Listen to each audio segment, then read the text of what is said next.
Thank you very much for inviting me to talk about the precedents and proposals for slavery reparations in the United States. My name is Thomas Craemer. I'm an associate professor at the University of Connecticut in the School of Public Policy. So with that, I will give a brief overview over what I would like to cover today. First, I'll talk about my motivation and the introduction to the topic of reparations. I will speak about German Holocaust reparations.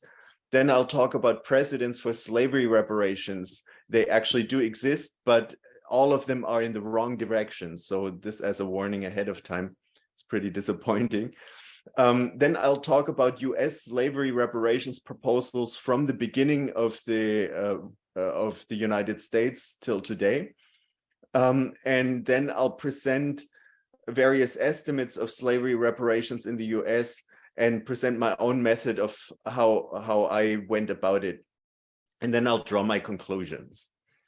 All right, so my motivation and introduction. I was born in post-World War II Germany and raised in this picturesque town of Tübingen that you see here on the slide. And in growing up there, I learned in every high school subject about the Holocaust. And I always felt ashamed of our history and always wished I could express to a Holocaust survivor how ashamed I felt. And of course, I never thought I would have the opportunity. Until one day, I met Mieciu Langer, a survivor of 5 concentration camps and a death march in his youth. So he was between 13 and 15 years old at the time. And in his old age, he decided to retire of all places from Israel to Germany. So I was often wondering, during a spiritual journey to his birthplace in Krakow, Poland, our two families where, he showed our two families where the stations of his suffering were. For example, here in this picture, he tells us the intersection in Krakow in the ghetto where he was separated from his family, never to see them again. And here he is with his grandson David at the Precedents concentration camp memorial site where he was forced to slave labor. And of course, David, his grandson, he was never supposed to have any grandchildren. So it's kind of a victory that he was shown together in the picture with his grandson. So Mieciu was the sole survivor of his entire family. How was Mieciu ever able to regain trust in Germans or in Germany as a country after the suffering he went through as a young man? Of course, I don't want to put anything in his mouth. I didn't get a chance to ask him about that. But I think that German Holocaust reparations at least didn't hurt. Mieciu, I learned after he passed away, I learned that Mieciu received a reparations pension from the 1970s on to 2015 when he unfortunately passed away. First from the West German government while he was living in Israel, and later from the reunited German government, including after he relocated to Germany. And the pension was worth about $2,133 in 2019 dollars. So it's not much, clearly not enough. And there is actually no number that could possibly be enough if you think about the value of lives lost, of suffering that he went through, and so on. So it's merely a symbolic gesture. And I think that's important to keep in mind when we talk about reparations. Reparations cannot undo damage, but they can make words of apology more meaningful. And with that, I hope they can pave the way towards reconciliation, at least how it went in our personal circle with Mieciu and our family, and in the larger sense between Israel and Germany, two allied nations today that would have been unthinkable at the end of World War II. So here's an overview over the Holocaust reparations payment in 2019 dollars that I could find. I'm sure it's not the complete number, but I just wanted to show the portions that the amount fell into. In 1952, Germany agreed to pay for the resettlement of 50,000 Holocaust refugees in Israel. That was one demand that Israel made. Another demand was that some money be set aside for heirless estates going to the Jewish Claims Conference to be distributed among Jewish people in the diaspora. And the negotiating parties also insisted that Germany pass legislation for the compensation of survivors in survivors' pensions, much like the one that Mieciu received. And then in 1988, there were additional payments to Holocaust survivors.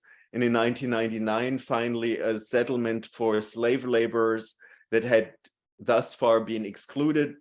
That was with pressure of the Clinton administration, and I was grateful for that. The government and German private companies formed a foundation to compensate slave laborers.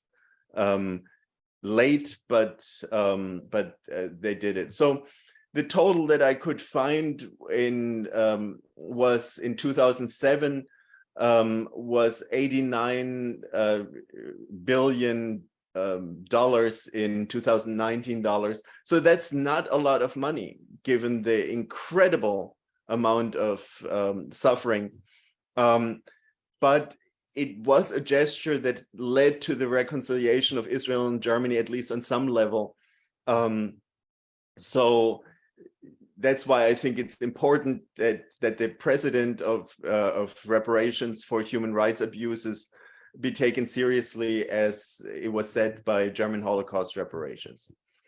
There's other precedents for slavery reparations, and I already mentioned at the start that they are very disconcerting because they're all in the wrong direction.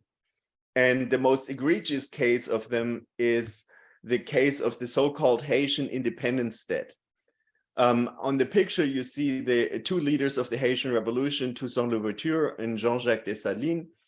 They basically single-handedly abolished slavery for the first time in the world in Haiti, and also liberated the slaves in neighboring what's today Dominican Republic. Then the revolution harbored Simon Bolivar in his project to liberate Latin America from Spanish rule. And the Haitians gave the military support under the condition that Simon Bolivar abolished slavery, which he did. So Haiti is single-handedly responsible for abolishing slavery worldwide. And I think without Haiti, there probably wouldn't have been a mass movement for the abolition of slavery in the United States. So I can't overemphasize the importance of the Haitian Revolution. Yet in 1825, King Charles X of France sent a fleet to Haiti, demanding an indemnity from Haiti for the former slave owners that had fled back to France. And Haiti, under military pressure, agreed to the deal. It was a crippling debt, and it was financed through loans, of course, with French banks. And those loans were serviced from 1825 to 1947. So you have to imagine that 2 years after the Holocaust ended, the country of Haiti was still paying reparations to France for the abolition of slavery. A scandal, in my view. It took 122 years.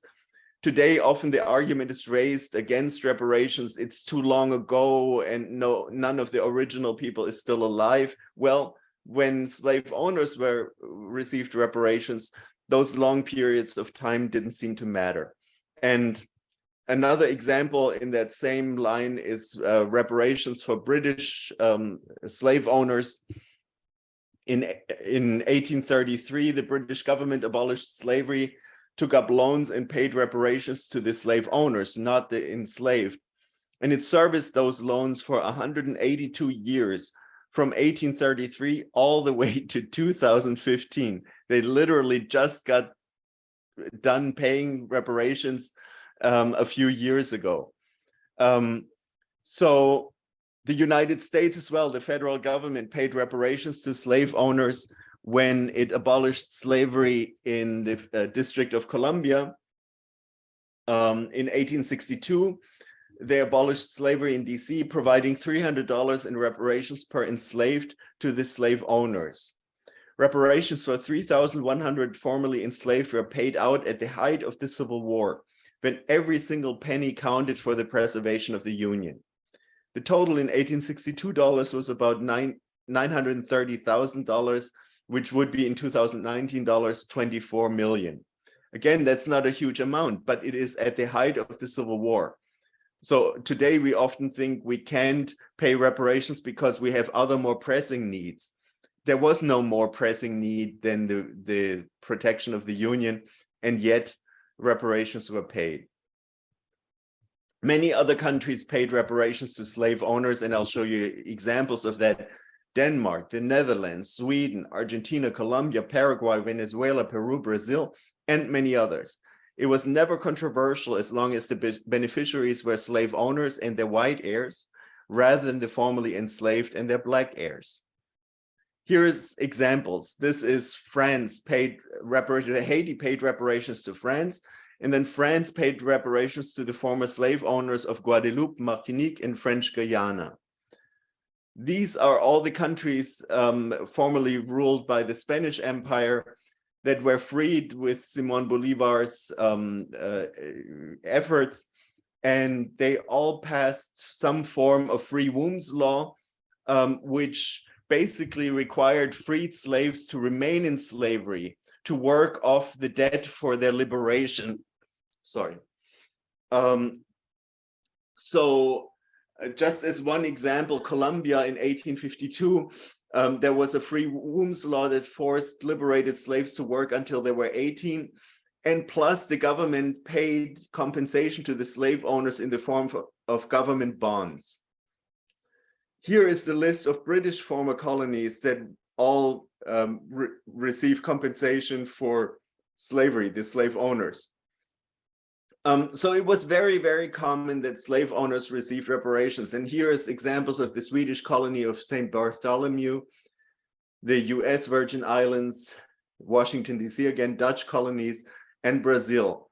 All of them had some form of reparations for slave owners. Now I'm talking about US slavery reparations proposals in the US since the beginning of the Republic.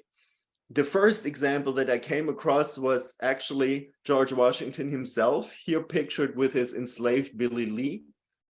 Lee was freed by Washington's will. And here is a copy of Washington's will. And in it, he says, "It is my will and desire that all the slaves which I hold in my own right shall receive their freedom, seeing that a regular and permanent fund be established for their support." So he understood that you can't just release people into poverty. You have to give them some money. Of course, this was not reparations in the sense of making them whole again or paying back wages or anything. But at least the idea was that here the enslaved should receive funds, not the enslaver. George Washington's will was widely circulated in the news media of the day to set an example for the voluntary abolition of slavery. Today, we know that was a naive idea. It didn't happen, but I think it's important that this will was publicized and is part of the American memory. The next example that I could find is known today under 40 acres and a mule, which goes back to General Sherman's Field Order number 15 of 1865, whereby 40-acre parcels of confiscated Confederate land were distributed among 40,000 freedmen and women, until after the assassination of Lincoln, President Andrew Johnson returned the land to the former slave owners. So you have to imagine there were already Black farmers working on land they received as reparations.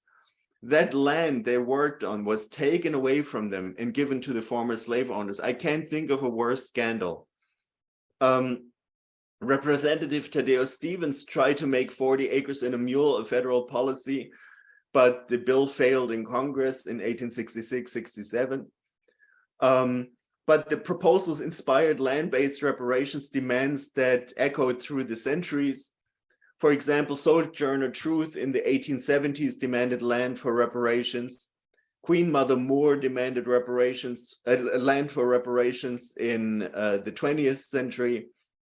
In 1970, African-American economist Dempsey Travis proposed a new Homestead Act for African-Americans.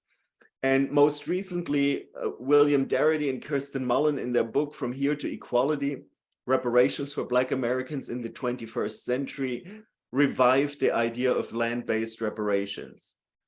Of course, there were other proposals too. For example, in the late 19th century, Kelly House proposed pensions for former slaves, and she was actually incarcerated for her efforts.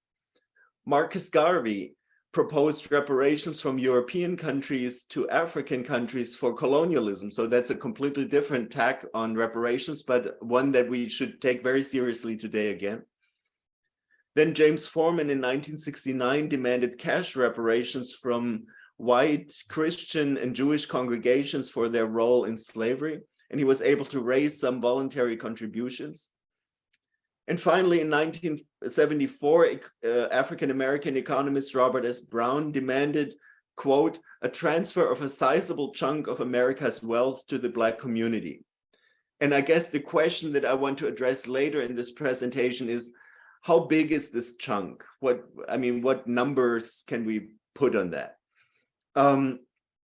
So in 1988, President Ronald Reagan signed the Civil Liberties Act, which provided $20,000 per survivor to Japanese American World War II internees, accompanied by a letter of apology from the US president.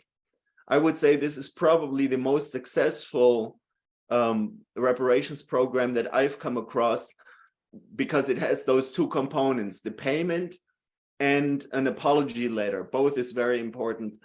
It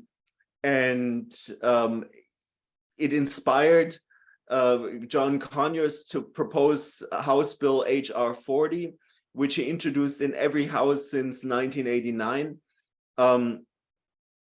And it's today introduced by Representative Sheila Jackson Lee of Texas. The bill itself does not provide for reparations, but it proposes the formation of a commission to study and develop reparations proposals for African Americans. Then, shortly thereafter, in 1990, economist Richard F. America published the groundbreaking book, edited volume, The Wealth of Races, in which some economists proposed price-based reparations estimates for slavery. And price-based meant it was based on slave prices that are historically recorded. And these economists said that it represents a signal of what the ownership of a slave would be worth to a slave owner. And I'll get back to that in a little bit. But first, in 2014, Ta-Nehisi Coates published The Case for Reparations in the Atlantic, and basically launched the reparations debate from an inner African-American conversation into the mainstream media, where it has remained. Shortly thereafter, in 2015, the hashtag GU272 captured the public's imagination, referring to the sale of 272 enslaved by Georgetown University in 1838, which was done to save the university from financial ruin. The university's working group issued a report in 2016 in which they recommended financial reparations. In 2017, the university renamed a building for Isaac Hawkins, which is the first named enslaved person on the cargo list. He was one of the GU272. And the ceremony with the descendants is pictured in this next picture, where the building was renamed. And here's a picture of me, then a descendant of Isaac Hawkins, Dee Taylor, and her attorney, Georgia Gosley, at a press conference talking about the GU272 case. I was a pro bono consultant on this case, or am still. Then things developed fairly quickly. In September 2019, Virginia Theological Seminary set aside $1.7 million for slavery reparations, followed by Princeton Theological Seminary, which set aside $28 million for slavery reparations. Then the city of Asheville, North Carolina, was the first city to vote unanimously to approve a reparations resolution for Black residents. This was in July 2020. Actual payout has since stalled in that case, as far as I understand it.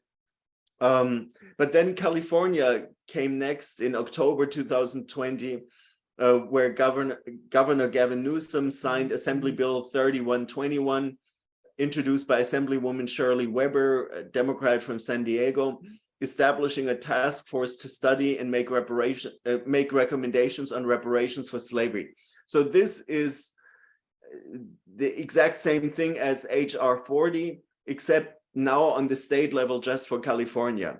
And we have to remember that California entered the Union as a free state. So it takes some thinking about why they would be liable for reparations. Here is Gavin Newsom and Assemblywoman Weber after the signing.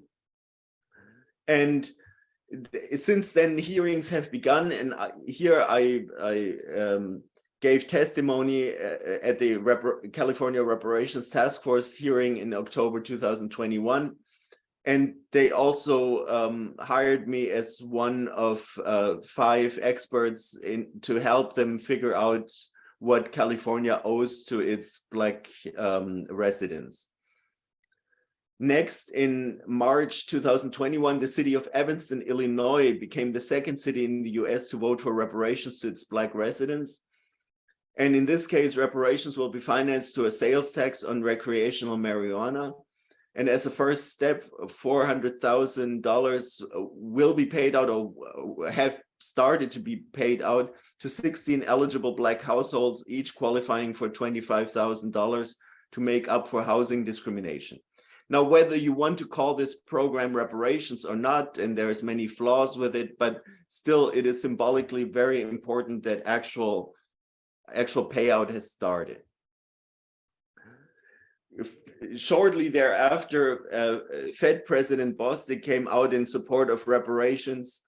He stated, "We have African Americans today who have a lot less wealth, in part because they have not been able to inherit the wealth that would have accrued had their ancestors been able to accrue that wealth." So that's basically the whole idea behind reparations, putting inheritances back into the hands where they belong. Now, let me talk about estimating US slavery reparations. There's various approaches. One minimum goal proposed by Darity and Mullen is that reparations should be sufficiently large to close the average per capita Black-white wealth gap in the United States, because they say the wealth gap is basically the historically accumulated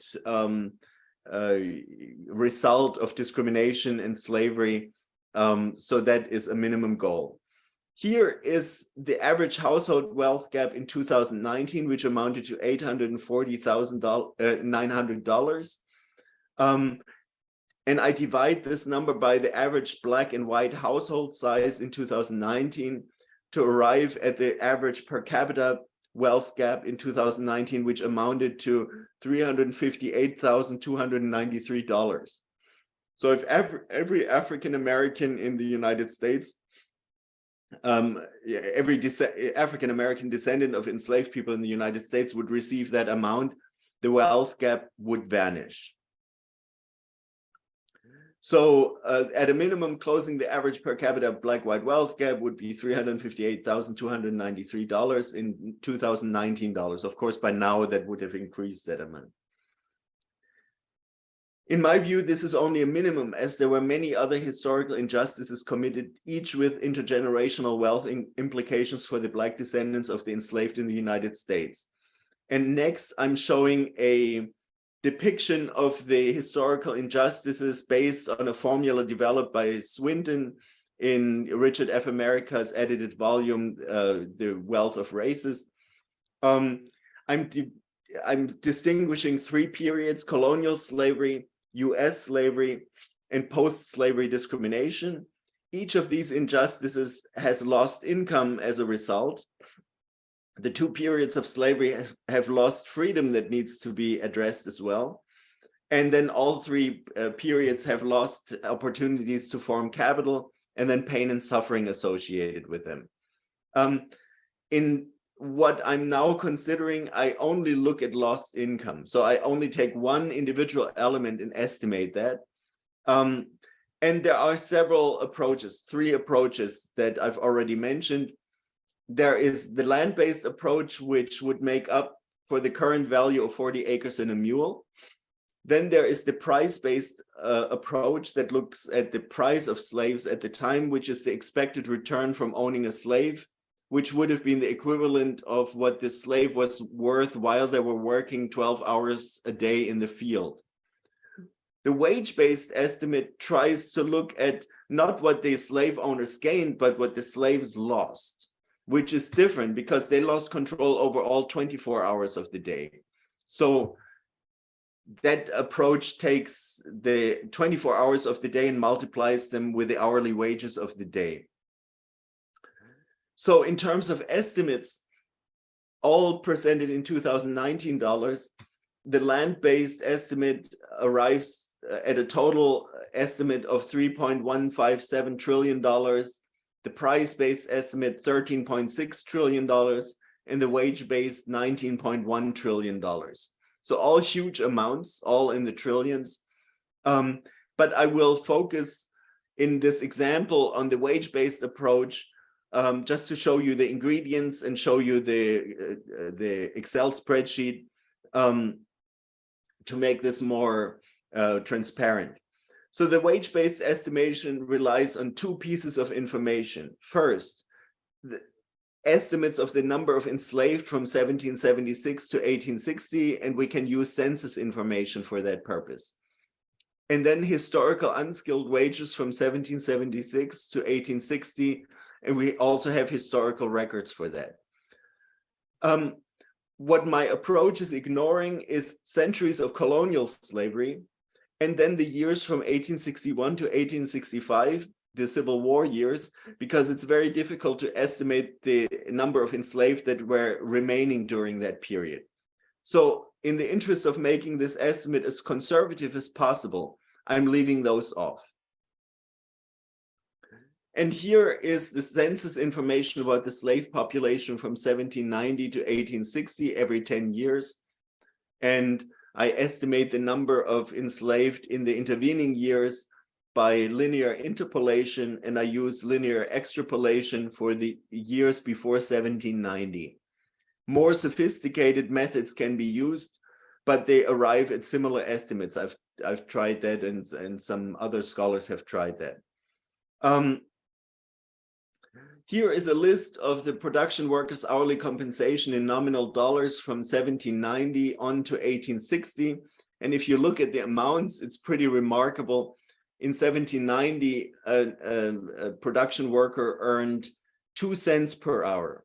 By 1860, it had risen to 8 cents. That's basically nothing. So we're multiplying all these hours that were available to slave owner with next to nothing to arrive at the total estimate. And here's an excerpt of my Excel spreadsheet. The first column gives the year, 1776, and on the slide it ends at 1794, but of course the spreadsheet continues until 1860. And for each year, an estimate of the enslaved population, an estimate or observed values of the hourly wage, and then the next column, hours per year, gives you the number of hours that were available to slave owners, which is the number of enslaved times 365 days times 24 hours a day. That's that number in the column hours per year. And then annual total column is the wage multiplied with the hours per year. And the last column adds a 3% interest, compound interest, 3% is very conservative. It barely makes up for inflation. So I want to keep this calculation very conservative. And I continue this to 1860. And from then on, I use this formula on this slide to bring the estimate up to 2019. I'm not going to go through the details of the formula. Just suffice it to say, at an interest rate of only 3%, which is barely sufficient to make up for inflation, I arrive at a total amount in 2019 dollars of 19.14 trillion. For comparison purposes, the GDP in 2019 was about $21.73 trillion. So we're talking roughly 1 year worth of the US GDP. That's a lot of money, but it's not infinite. I mean, it's doable. Of course, if I change the interest rate, the estimate changes wildly. So for example, here I'm taking the interest rate of 6%. That was, for example, the interest rate specified in the Georgetown University sales contract of the 272 enslaved that they sold in 1838. And with that, I arrive at a total amount of $6.6 quadrillion in 2019 dollars. I don't even know what a quadrillion is. I mean, that's just, it blows my mind. But that shows you that the interest rate will be the most important number to determine during reparations negotiations between African-American descendants of the enslaved and the US federal government, should it ever come to these negotiations. They're very crucial. Now, let me draw my conclusions. The goal of reparations to African-American descendants of the enslaved is at a minimum closing the per capita black-white wealth gap, which in 2019 was estimated to about $358,293 per African-American descendant of the enslaved. The wage-based reparations at only 3% interest would comfortably close the gap. It would roughly amount to $406,785 per descendant of the enslaved. And then, of course, the modalities, whether that should be cash payments or trust funds or pensions or health accounts or educational funds or whatever other modality, should be negotiated between the descendants of the enslaved in the United States and the federal government. So I don't want to necessarily make any recommendations on that. Although I do believe that it is important that cash be a part of it, like in the case of the Japanese American World War II internees, because the descendants should have the control over what's done with their money, not some trust fund manager or something. But that's just my personal opinion. It should be decided between the interested parties. So the final questions that I will leave you with is, other groups have received reparations, why not African Americans? Slave owners and their white descendants have received reparations, why not the black descendants of the enslaved for a change? So, and with that, I thank you very much, and I end here. Thank you, Professor Craemer. If you would you entertain some questions if there are some? Yes, of course. Any questions would be very welcome. So one of the questions I had immediately was, in your calculation, these are just descendants of slaves, correct? Or are Yes. you accounting for every African American in the country? That's a very interesting question, and I think you just got to the core of the problem currently that the California Reparations Task Force is facing. They had recently a vote. It was a very contentious vote on who the eligible respondents should be. The eligible recipients, should they be descendants of the black descendants of the enslaved in California, or should it be all black Californians? And this was quite a bitter debate because there's various arguments on the different sides. I'll start with the side of the people that say it should be all blacks, because black people, especially since in California there was no slavery. I mean, there were some slaves that were gold mining and so on, but and they were tolerated in the state of California, but the institution itself did not exist in California. So it's basically, we're talking about post-slavery discrimination, and everybody who's Black experienced this post-slavery discrimination. So everybody should be compensated for that. That's one argument. The other is excluding the descendants of Black immigrants would politically weaken the coalition in favor of reparations. It would saw dissent and would be politically negative.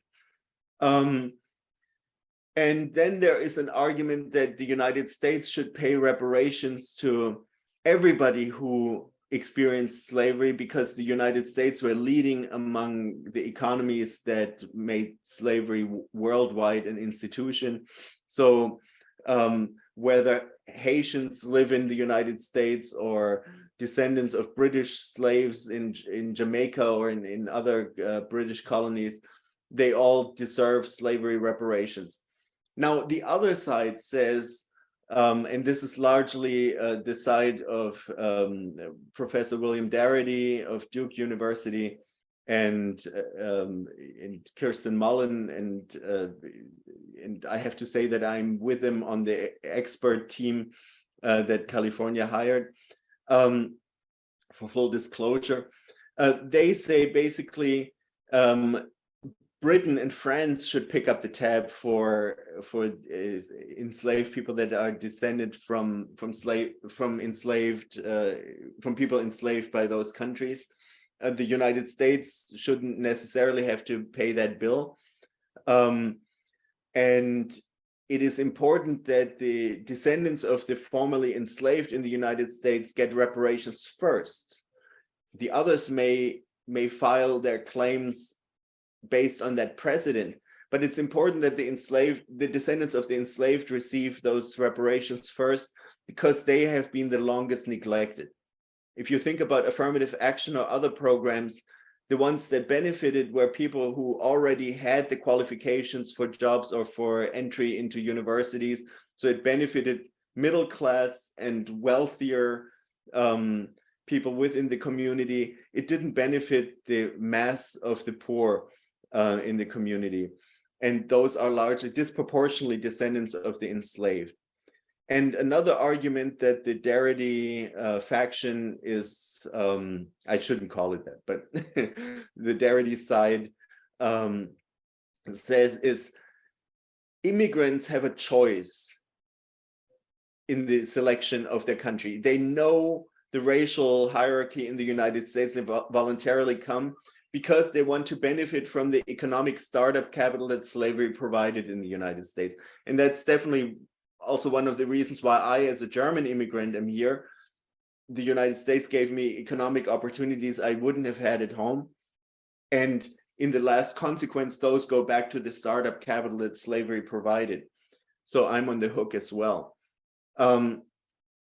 So with these arguments, they say that it's important to distinguish within the Black community to make sure that the descendants of the enslaved come first. That doesn't exclude the others necessarily, but those claims may come later. I'm undecided between the two. I think both sides have merit, but I'm currently working with a California task force where the decision was made to base it on slave descent.